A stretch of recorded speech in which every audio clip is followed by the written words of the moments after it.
Basketball players want to be rappers, and rappers want to be basketball players. I don't know why, but it's been that way for a long time. Majority of them fail miserably, but there are a few people who are good enough to do both. It's very rare though. What's good, everybody? Welcome back. I appreciate y'all for clicking on this video, and today we are going to be talking about some rappers who I believe could have made it to the NBA if they would have just kept playing basketball. There were a lot of you guys hitting me up on Instagram just asking me about the whole J. Cole situation. There was a rumor that he was trying to make it to the NBA. I'm going to address that later on in the video, but that really inspired me to make this list. I don't be remembering y'all names because I get a lot of DMs, but nonetheless, shout out to y'all. But we gonna get right into this video. Let's try to get this to at least 1,000 likes. I know we can do it, y'all. That's too easy. That was a part of my life that was fun with ball because a lot of them went on to go to the NBA. For me to think back, like, yo, I was a part of that. You know what I'm saying? Maybe if things would have went differently, I'd have went to the league as well. And a lot of people talk basketball, but when I really talk about basketball, you could go back and check on it. You know what I'm saying? The first rapper that we are gonna be talking about is Dave East. Before he became big in the rap game, he made a name for himself on the basketball court already. Standing at 6'5" and weighing over 200 pounds, he definitely had the frame of an NBA player. Some players that are in the NBA that are 6'5" are James Harden, Devin Booker, and Tyler Hero, just to name a few. So if he was in the NBA, he would have most likely played shooting guard. When Dave East was in high school, he started off his freshman year playing at Brother Rice in Harlem. He was great on the basketball court, but he was getting into a lot of trouble off the court. Things were getting so much out of hand that his father forced him to go live with his sister in Maryland. Now, this was the last place on earth that he wanted to be. Just being away from his friends and his environment was really hard to adjust to. But in reality, this was the best thing that could have happened to him, because now he could focus, and it really started to show on the court. Moving from Harlem to Maryland was a little bit of a culture shock, but basketball is a universal language, so it was easy for him to adapt, and Baltimore had a lot of competition at that time. Some of the players that he played against that went to play in the NBA are Ty Lawson, Michael Beasley, Nolan Smith, and he played on the same AAU team as Kevin Durant. He was competing with the best of the best, and he even dunked on an NBA player, allegedly though. I thought on Dante Cunningham. I don't know who he played for right now. Last time I seen him, he was playing for the Grizzlies. But he know, David Brewster. not Dave East, it was David Brewster. I threw it on you crazy. You know what I'm saying? Remember that? Might be on YouTube. Nah, shouts to Dante. That's the homie. He played on varsity as a sophomore, and that same year, he helped lead the team to a state finals. But they ended up getting gamed by an NBA player named Jeff Green.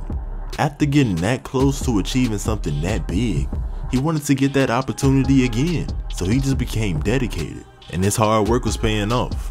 By his senior year, he was averaging 20 points a game. He won first team All-State alongside Kevin Durant, and he had some games where he went for 50 points and even 60 points. This man was official. He ended up getting a D1 scholarship to play at Richmond University, and he was ready to make some noise as a freshman. But unfortunately, he didn't get to play that much because of his grades. It happens, bro.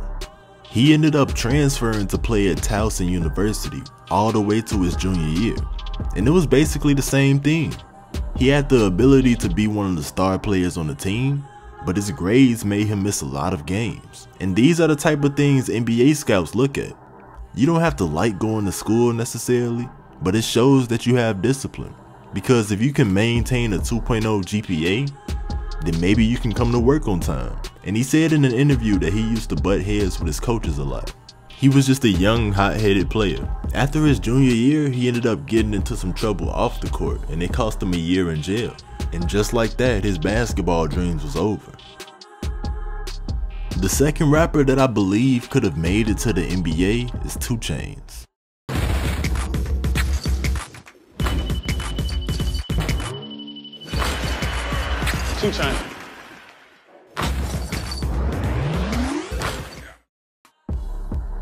chainz played for North Clayton High School in Georgia. When he was a sophomore, he was a star sixth man to one of the best teams in the state at the time. And that same season, they went on to win the state championship. He was under a great basketball program. He developed his game over the next couple of years. And by the time he was a senior in high school, he was standing at 6'5", just like Dave East. His height started to catch up with his skill, and he was now considered a legit D1 recruit. He got some scholarships from a lot of colleges, and one of the big schools that reached out to him was the University of Memphis.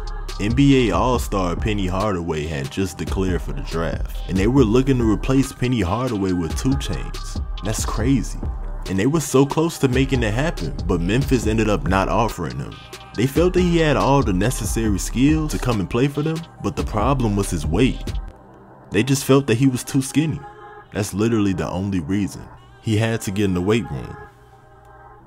He eventually decided to go play at Alabama State. He played in almost every game, and he averaged about 11 minutes a game, so he didn't have a lot of opportunity to dominate, but he was able to play solid. But he did have one game where he managed to put up 14 points and 7 rebounds in only 10 minutes. He must have been on fire that game for real. He only played 2 seasons at Alabama State before he decided to focus on his rap career. His coach said that he felt he could have been a very good player if he would just concentrated on basketball, but he had other plans for himself. Another rapper that I believe could have had an NBA career is Master P. Now, his case is a little different because he is the only rapper on this list that was actually on an NBA roster. But before he got his shot at the NBA, he was one of the biggest rap artists, and he had the biggest label, hands down. They were doing all type of stuff. Not only was he dominating the rap game, but he was successful in other avenues, things like clothing, movies, and a whole bunch of stuff. He is the definition of a hard worker. He was a star player in high school too. He played D1 basketball, and believe it or not, he even beat Michael Jordan in a pickup game at his own camp. Romeo was wearing... Your son? Yeah, my son was wearing my shoes, and Jordan was like, "What shoes are those?" He told him, "You know, that's my dad's shoes." He said, "You can't wear them in it." Oh. So when I came down, they was playing a pickup game, so I'm like, all right, if I win, he keep the shoes on. So it was like 5 of us, Metal World Peace, a couple other guys. I had mostly college guys on my team, and he had all NBA guys. And we ended up winning, and, you know, he ended up sitting on the sideline at his camp. Wow. And all the kids was tripping. He had 3 shots to play in the NBA. The first one was after the lockout season in 1999. He played in the preseason game with the Charlotte Hornets. The NBA really just used him as a publicity scheme. They knew he had so many fans across the world, so they used him to bring more attention back to the NBA. It happens, bro. His second chance was with the Dallas Mavericks. It was basically the same thing as Charlotte. The head coach thought that having a rapper on the team would make free agents want to sign, but he was wrong. The last chance that he got was with the Toronto Raptors. And after some decent preseason games, everyone knew that he could have made a 12-man roster at least. With an older version of Muggsy Bogues and a backup point guard named Alvin Williams, people felt Master P could outplay these guys. It came down to the last minute, to the point where they asked the player that was on the team already to give the coach's approval of Master P, but he just couldn't do it. They said that Master P was better than any 12th man in the league at the time, but the teammate that they asked thought to himself and realized that he himself is the 12th man on the roster. He wasn't going to help him take his spot. So eventually Master P was cut from the team. It was politics. Now finally, let's talk about J. Cole on the basketball court. I've seen some footage of him consistently knocking down NBA range 3-pointers, and he has been working with an NBA trainer, so he's been really getting his game right. But as far as his past basketball career, he wasn't that great at first. He was nice, but he wasn't as good as he thought he was. He didn't really start developing his skills until his senior year in high school. This is when he had his growth spurt and he shot up to 6'2". And by the time he was in college, he felt he was good enough to at least ride the bench. So he tried out to be a walk-on. There were about 100 kids that tried out and he made the cut for the last 10. But that year they were in rebuilding mode, so they didn't take any walk-ons. But they definitely wanted him to come back the next year. But J. Cole really just wasn't ready for that type of commitment. He had to chase his rap career, and the rest is history. If y'all feel like any of these players could have made it to the NBA, make sure y'all leave a like on this video. If you feel like they weren't good enough, then let me know why down in the comments. I really want to know how y'all feel about this, so let me know. Peace.